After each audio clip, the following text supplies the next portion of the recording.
Hey guys, welcome back.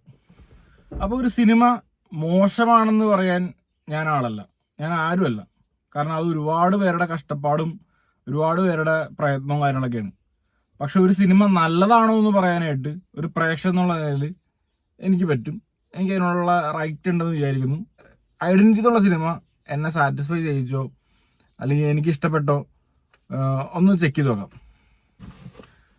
Directed by Akhil Paul Anas Khan. അവർ തന്നെയാണ് കഥ, തിരക്കഥ, സംഭാഷണ, സംവിധാനമൊക്കെ ചെയ്തേക്കുന്നത്. And produced by Confident Group. അവരുടെ ഒരു ചെറിയ എല്ലാ കോൺഫിഡൻറ്റ് ഗ്രൂപ്പിന്റെ സിനിമകളിലും ശ്രദ്ധിച്ചറിയാം, ഒരു ചെറിയ പരസ്യം അവരുടെ ഉണ്ടാവും. അത് ഈ പടത്തിലും അവർ കാണിച്ചിട്ടുണ്ട്.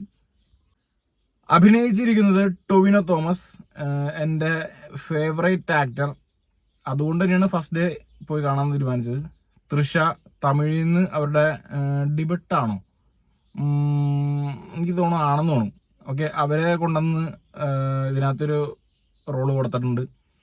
പിന്നെ ഷമ്മി തിലകൻ, പിന്നെ വിനയ് റായ്, ഒരു ഹിന്ദി ആക്ടറാണ്. പിന്നെ നമ്മുടെ അർച്ചന കവി ഉണ്ട്. അവരിന്നും ആ നീലത്താമര എന്നുള്ള സിനിമയുടെ ഹാങ് ഓവർന്ന് കയറി പോകുന്നുണ്ടല്ലോ കേട്ടോ. അർച്ചന കവി ഉണ്ട്. പിന്നെ മറന്നു, നമ്മുടെ അജു വർഗീസ് ഉണ്ട്. പിന്നെ അങ്ങനെ കുറച്ച് ലൈനപ്പ് ആക്ടേഴ്സ് ഉണ്ട്. അപ്പൊ അപ്പാർട്ട് ഫ്രം ആക്ടേഴ്സ് അവരെല്ലാവരും അവരുടെ ബെസ്റ്റ് കൊടുത്തിട്ടുണ്ട്. തൃഷയുടെ ഒരു കാര്യത്തിൽ മാത്രം എനിക്കൊരു സാറ്റിസ്ഫാക്ടറി ആയിട്ടില്ല. കാരണം എന്ന് വെച്ചാൽ അവര് മലയാളം ഡബ് ചെയ്യുമ്പോഴാണോ അല്ലെങ്കിൽ മലയാളം പറയാൻ ശ്രമിക്കുമ്പോഴാണോ അവർക്കൊരു ഇങ്ങനൊരു സാധനമൊക്കെ കയറി വരുന്നുണ്ട്. അപ്പൊ അത് അത്ര ഒരു പ്രോപ്പർ സ്റ്റിച്ചിങ് ആയില്ല എന്ന് തോന്നുന്നു. ഈ ഒരു അവർ ഇത്രയും ഒരു ക്രാഫ്റ്റ് സ്റ്റിച്ച് ചെയ്യുമ്പോൾ അതിലൊരു പ്രോപ്പർ ആയിട്ടുള്ള ഒരു സെഗ്മെന്റ് വരുന്നല്ലോ, പ്രോപ്പർ ആയിട്ടുള്ള ഒരു മിസ് ലീഡായി പോയെന്ന് എനിക്ക് തോന്നിയത്. കാരണം അവരെല്ലായിരുന്നെങ്കിൽ വേറെ ഏതെങ്കിലും മലയാളത്തിലെ ഒരു ആക്ട്രസിനെ നിർത്തിയാൽ മതിയായിരുന്നു. പിന്നെ അവരുടെ പോർഷൻ അവർ നല്ലോണം പെർഫോം ചെയ്യുന്ന പോർഷനാണ്. അവർ പെർഫോം ചെയ്തിട്ടുണ്ട്. പക്ഷെ അവർക്ക് ഭാഷാ അതുള്ളതുകൊണ്ടാണെന്ന് തോന്നുന്നു അതിന്റെ ഒരു ചെറിയൊരു പ്രോബ്ലം വന്നിട്ടുണ്ട്. ഒരു ഇങ്ങനെ ആയിരുന്നില്ല അവരെ കൊണ്ടുവന്നിട്ട് പ്ലേസ് ചെയ്യേണ്ടിയിരുന്നത്. അവരുടെ ഒരു സെക്കൻഡ് ലീഡ് ആക്ട്രസ് അങ്ങനെയൊക്കെ ഒരു ചെയ്യണ ഒരു റോള് പോലെ എനിക്ക് ഫീൽ ചെയ്ത്. ടൊവിനോ തോമസിന്റെ ഒരു 1 man ഷോ കൊണ്ടാണ് ഈ പടം ത്രൂ ഔട്ട് കാണിച്ചേക്കണത്. അജു വർഗീസ് എന്നുള്ളൊരു ആക്ടർ ക്യാമിയോനെ പോലെ വരുന്നുണ്ട്. പക്ഷെ ആക്ച്വലി ക്യാമിയോ അല്ല, ആള് ഒരു ലീഡ് റോൾ തന്നെയാണ് ചെയ്തേക്കുന്നത്. ഒരു പ്രോപ്പർ ആയിട്ടുള്ള ഒരു സ്ക്രിപ്റ്റിന്റെ ഒരു കുറവ് എനിക്ക് ഫീൽ ചെയ്തായിരുന്നു. ഇൻഫാക്ട് അത് മാത്രമാണ് ഈ പടത്തിന്റെ ഒരു പ്രശ്നമായിട്ട് എനിക്ക് ഫീൽ ചെയ്തത്. സ്റ്റോറി ഒരു ക്ലീഷ സ്റ്റോറി ആണെങ്കിലും അതിനെ ഒരു സ്ക്രിപ്റ്റ് വൈസ് അല്ലെങ്കിൽ അതിന്റെ ഒരു മേക്കിംഗ് വൈസ് മേക്കിംഗ് ഇതിനകത്ത് അടിപൊളിയായിട്ടുണ്ട്. പക്ഷെ അതിന്റെ എക്സിക്യൂഷൻ അടിപൊളിയായപ്പോൾ അതിന്റെ കോർ സ്ട്രെങ്ത് ആയിട്ടുള്ള സ്ക്രിപ്റ്റ് വീക്ക് ആയിപ്പോയി. പ്രോപ്പർ ആയിട്ടുള്ള എക്സിക്യൂഷൻ എന്ന് പറയാനും ഡയറക്ഷൻ അടിപൊളിയായിട്ടുണ്ട്. ഇതിനകത്തൊരു കാർ ചേസ് ഉണ്ട്, അത് ബ്രില്യന്റ് ആയിരുന്നു. കിഡിലൻ സാധനമായിരുന്നു കാർ ചേസ്. അതിനകത്ത് 1-2 ഡ്രിഫ്റ്റിംഗ് ഒക്കെ നമുക്ക് ആ ഫാസ്റ്റ് ആൻഡ് ഫ്യൂരിയസിലുള്ള അതേപോലത്തെ ഒരു ഷോട്ട് കാര്യങ്ങളൊക്കെ ആയിട്ട്. പിന്നെ ക്ലൈമാക്സിന് തൊട്ട് ആ സമയത്തുള്ള ഒരു ഫൈറ്റ് ഉണ്ട്, അത് എയർക്രാഫ്റ്റിലുള്ള ഫൈറ്റ്. അത് കിഡിലൻ. ആ ഒരു ഫൈറ്റിന്റെ കൊറിയോഗ്രാഫി ചെയ്തേക്കണത് കിഡിലൻ. അത് നല്ല രസമായിട്ടുണ്ട്. ആ ഫൈറ്റ് കാര്യങ്ങളൊക്കെ രസമായിട്ടുണ്ട്. ഫൈറ്റ് അത്രയും നല്ലോണം ചെയ്യാൻ പറ്റിയത് എനിക്ക് തോന്നുന്നു ടോവിനോടെ ഫിറ്റ്നസ് ഉള്ളതുകൊണ്ടായിരിക്കും. പിന്നെ ഓഫ് കോഴ്സ് ഫൈറ്റ് മാസ്റ്റേഴ്സിന്റെ കഴിവുണ്ട്, ഇല്ലെന്ന് ഞാൻ പറയാനുള്ള. ഓഫ് കോഴ്സ് ഇടി മേടിക്കുന്ന ആളുടെ കഴിവും കൂടി ഉണ്ട് കേട്ടോ അതിനകത്ത്. അപ്പൊ ആ ഒരു സെഗ്മെന്റ് അടിപൊളിയായിരുന്നു. പടം ത്രൂ ഔട്ട് പറയുകയാണെങ്കിൽ പടം ഇങ്ങനെ തുടങ്ങി വരുമ്പോ ക്യാരക്ടർ ഡെവലപ്മെന്റേഷൻ ഉണ്ടല്ലോ, അതായത് ക്യാരക്ടർ ഡെവലപ്പ് ചെയ്ത് വരണല്ലോ, ഓരോ ക്യാരക്ടർ എന്താണെന്നുള്ളത്. ഫസ്റ്റ് ഹാഫിൽ പോകുമ്പോൾ ഓരോ ക്യാരക്ടേഴ്സിനും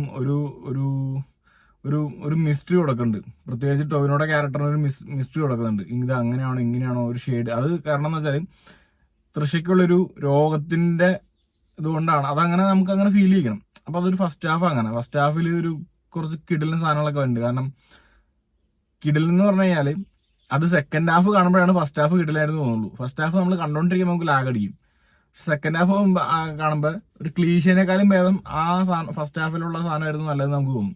പറഞ്ഞെന്ന് വെച്ചാൽ ഫസ്റ്റ് ഹാഫ് ഒരു സ്ലോ പേസ്, ഭയങ്കര സ്ലോ പേസിൽ പോകുന്ന ഒരു സാധനം ഇങ്ങനെ പോയി നമുക്കൊരു ഇൻട്രസ്റ്റിംഗ് ആയിട്ട് തോന്നണല്ലോ. ഈ പടത്തിലേക്ക് നമുക്ക് അങ്ങോട്ട് കയറണം, നമുക്കത് ഫീൽ ചെയ്യണം ഒരു ഫീല് നമുക്ക് കിട്ടണല്ലോ.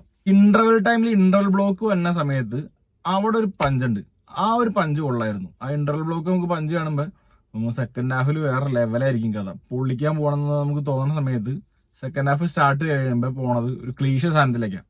ഒരു സാധാ നോർമൽ ഒരു നോം ഫിലിമിലേക്കാണ് പോണത്. ഈ ഒരു കാർ ചേസ് ഫൈറ്റ് ഒക്കെ വരുന്നത് അത് കുറച്ച് നല്ല അടിപൊളിയായിട്ട് പോയി. അത് കഴിഞ്ഞിട്ട് ഇങ്ങനെ പിന്നെയും എന്തൊക്കെയോ ഒരു ടെസ്റ്റ് കാര്യങ്ങളൊക്കെ പ്രതീക്ഷിക്കണമല്ലേ, ടെസ്റ്റ് കാര്യങ്ങളൊക്കെ കാണിക്കുമ്പോഴത്തേക്കും വീണ്ടും പടം ഡൗൺ ആയി. പിന്നെ വന്നത് ക്ലൈമാക്സിൽ വരുന്നൊരു അപ്പുണ്ട്.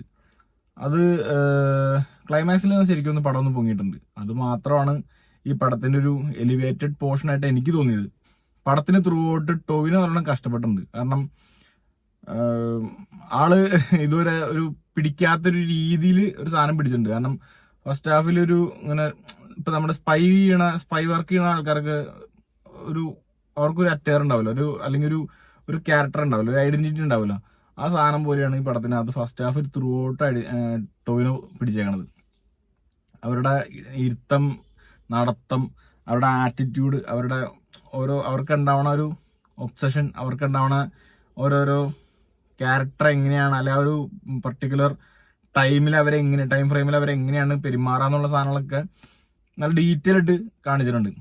സെക്കൻഡ് ഹാഫിലേക്ക് വരുമ്പോൾ എൻ്റെ ഡൗട്ട് എന്താ വെച്ചാൽ, അങ്ങനത്തെ ആ ഒരു OCD ഉള്ള ഒരാള്, അല്ലെങ്കിൽ അങ്ങനത്തെ ആ ഒരു ഇതുള്ള ആള് സെക്കൻഡ് ഹാഫിൽ വേറെ രീതിയിലാണ് പെരുമാറുന്നത്.